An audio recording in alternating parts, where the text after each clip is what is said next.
Hey iPhone fans, the moment we've all been waiting for is finally here. The iPhone 16 is now available for pre-order. So, how can you get your hands on one? It's super easy. Let me walk you through it.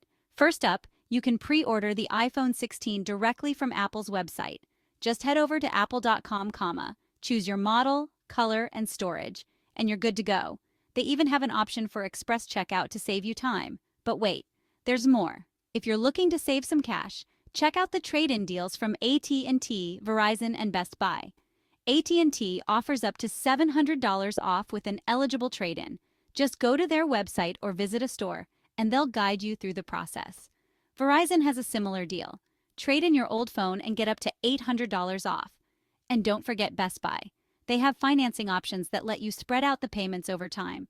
Plus, they often throw in additional perks like discounted accessories or gift cards. So why wait? Whether you're upgrading from an older model or switching carriers, there are plenty of options to make the new iPhone 16 more affordable. Remember, these deals won't last forever.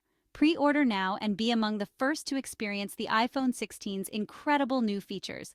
Thanks for watching and happy shopping.